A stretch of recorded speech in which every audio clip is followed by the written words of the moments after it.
Assalamualaikum warahmatullahi wabarakatuh.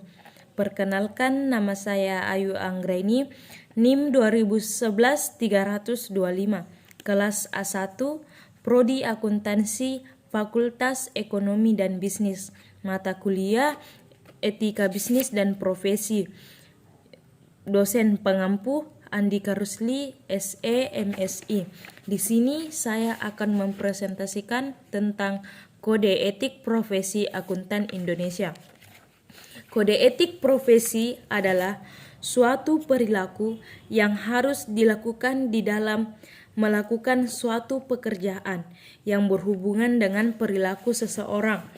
Profesi akuntan saat ini yang dapat disebut sebagai akuntan adalah mereka yang telah lulus dari pendidikan strata 1 atau S1 program studi akuntansi dan telah memperoleh gelar profesi akuntan melalui pendidikan profesi akuntansi yang diselenggarakan oleh beberapa perguruan tinggi yang telah mendapat izin dari Departemen Pendidikan Nasional atas rekomendasi dari Organisasi Profesi Institut Akuntan Indonesia atau IAI. Bidang pekerjaan dan ruang lingkup tugas para akuntan ini bisa sangat luas dan beragam. Mereka dapat bekerja di sektor swasta dan sektor publik atau BUMN, lembaga-lembaga negara dan pemerintahan. Pada sektor swasta, perusahaan dan lembaga non-pemerintahan. Mereka bisa bekerja pada departemen atau bagian akuntansi, keuangan, anggaran, audit internal, dan bagian lain yang sejenis. Akuntan yang bekerja pada departemen atau bagian akuntansi sering disebut juga sebagai akuntan manajemen. Tugas pokok seorang akuntan manajemen di dalam suatu organisasi antara lain melakukan proses pencatatan transaksi keuangan, memelihara catatan atas semua transaksi perusahaan, serta membuat laporan akuntansi secara periodik untuk disampaikan kepada manajemen organisasi.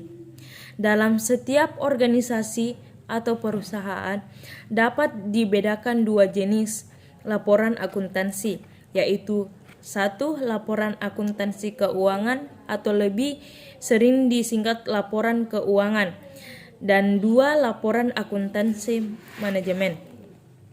Laporan keuangan terdiri atas neraca, laporan laba rugi, laporan perubahan ekuitas, laporan arus kas, dan catatan atas laporan keuangan. Fungsi dari laporan keuangan ini adalah sebagai alat pertanggungjawaban manajemen tentang kinerja organisasi yang dikelola kepada para pemangku kepentingan. Para pemangku kepentingan ini sangat beragam. Hampir seluruh komponen masyarakat dapat disebut sebagai para pemangku kepentingan, antara lain pemegang atau calon pemegang saham, kreditur atau calon kreditur, pelanggan, pemasok, pemerintah, bursa efek, badan pengawas pasar modal, karyawan, media massa, para aktivitas lingkungan, masyarakat sekitar lokasi perusahaan, dan sebagainya. Dengan demikian dapat dikatakan bahwa fungsi Departemen Akuntansi adalah melayani manajemen dan masyarakat luas karena laporan yang dibuat oleh Departemen Akuntansi bukan saja bermanfaat bagi manajemen, tetapi juga bagi masyarakat luas. Organisasi Institut Akuntan Indonesia atau IAI. Organisasi Institut Akuntan Indonesia dulunya bernama Ikatan Akuntan Indonesia, disingkat IAI. Lahir 12 tahun setelah Indonesia merdeka tepatnya pada tanggal 23 Desember 1957. Pada awal berdirinya, susunan pengurusnya terdiri atas ketua Profesor Soemarjo, Panitera Dr. Andes Go TSCM, Bendahara Dr. Andes Basuki T. Sidarta, Komisaris Dr. Andes Tan Tong Joe, dan Dr. Andes Hendra Darmawan. Pada saat itu hanya ada 11 akuntan di Indonesia. Anggaran dasar IAI baru disahkan oleh Menteri Kehakiman Republik Indonesia pada tanggal 11 Februari 1959 dan baru dimuat dalam Berita Negara Republik Indonesia nomor 24 tanggal 24 Maret 1959. Walaupun demikian, para anggota sepakat bahwa tanggal pendirian IAI tetap tanggal 23 Desember 1957. Profesi akuntan dalam sorotan. Walaupun organisasi profesi IAI telah ada sejak tahun 1957, namun profesi ini baru berkembang pesat pada era pemerintahan Orde Baru. Sejalan dengan kebijaksanaan pemerintah Orde Baru untuk memprioritaskan pembangunan di bidang ekonomi. Pertumbuhan ekonomi mempunyai korelasi positif yang kuat dengan pertumbuhan profesi akuntan.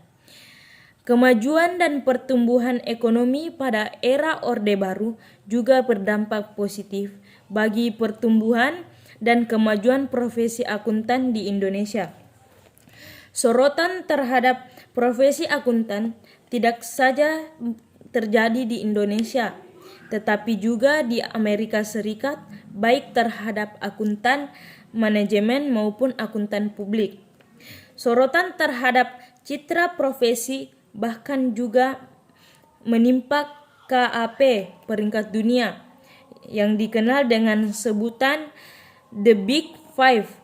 Namun sorotan paling tajam diberikan kepada KAP Arthur Anderson karena pelanggaran etika dan pelanggaran tindak pidana berupa pemusnahan dokumen kertas kerja dalam kaitannya dengan audit yang dilakukannya pada Enron.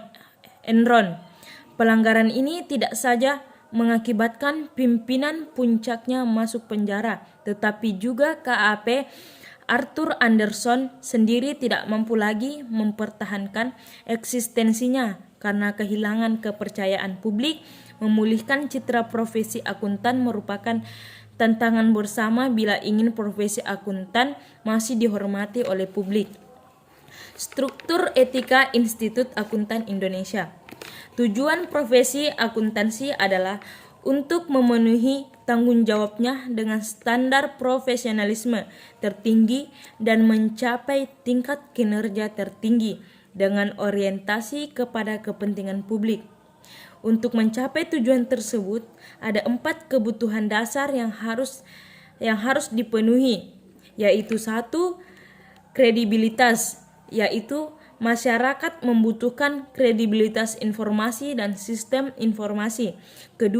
Profesionalisme, yaitu diperlukan individu yang dengan jelas dapat diidentifikasikan oleh pemakai jasa akuntan sebagai profesional di bidang akuntansi. Yang 3. Kualitas jasa, keyakinan bahwa semua jasa yang diperoleh dari akuntan diberikan dengan standar kinerja tertinggi. 4. Yaitu kepercayaan, yaitu pemakai jasa akuntan harus merasa yakin bahwa terdapat kerangka etika profesional yang melandasi pemberian jasa oleh akuntan. Prinsip etika IAI, yaitu terdiri atas 8 prinsip, yaitu tanggung jawab profesi, kepentingan publik, integritas, objektivitas, kompetensi dan kehati-hatian profesional, kerahasiaan, perilaku profesional, dan standar teknis.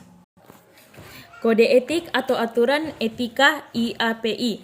IAPI sebagai salah satu suborganisasi profesi akuntan publik Indonesia yang bernaung di bawah organisasi induknya IAI, telah menetapkan dan menerbitkan kode etik profesi akuntan publik yang baru yang berlaku efektif per tanggal 1 Januari 2010.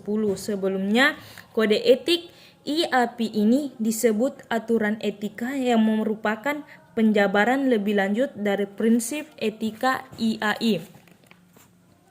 Kode etik sangat penting bagi seorang akuntan karena kode etik merupakan aturan yang sudah menjadi dasar dan dalam dunia pekerjaan yang fungsinya sebagai suatu sarana pencegah kesalahpahaman dan kontrol sosial serta konflik dalam bekerja. Sekian dari saya. Wassalamualaikum warahmatullahi wabarakatuh.